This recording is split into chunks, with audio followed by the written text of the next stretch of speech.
रहा update news. Facebook पोस्टवरून जातीय तेढ निर्माण केल्याचा आरोप 40 गावात गुन्हा दाखल। सोशल मीडियावरील आक्षेपार्ह पोस्टमुळे जातीय तेढ निर्माण करण्याचा प्रयत्न केल्याप्रकरणी 40गाव शहर पोलीस ठाण्यात अज्ञात व्यक्तीविरुद्ध गुन्हा दाखल करण्यात आला आहे।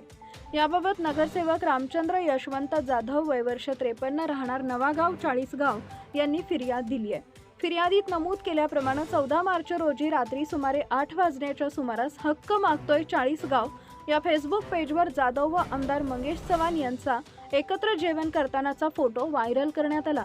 या फोटोसोबत हा जेवणातील भेदाभेद का अजून भेदाभेद संपलेला नाही वाटतंय असा मजकूर टाकण्यात आला होता। फिर्यादीच्या मते संबंधित पोस्टमधील मजकूर खोटा व दिशाभूल करणारा असून कोणताही जातीय भेदभाव प्रत्यक्षात घडलेला नसताना तसे भासवण्याचा प्रयत्न करण्यात आला। यामुळे दोन समाज व धर्मांमध्ये तेढ निर्माण होऊन सामाजिक सलोख्याला बाधा येण्याची शक्यता असल्याचं त्यांनी म्हटलंय।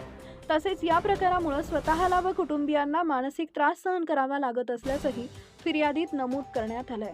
या प्रकरणी हक्क मागतोय 40गाव हे फेसबुक पेज चालवणाऱ्या अज्ञात व्यक्तीविरुद्ध भारतीय दंड संहितेच्या संबंधित कलमान्वये गुन्हा दाखल करण्यात आला असून पुढील तपास 40गाव शहर पोलीस करत आहेत।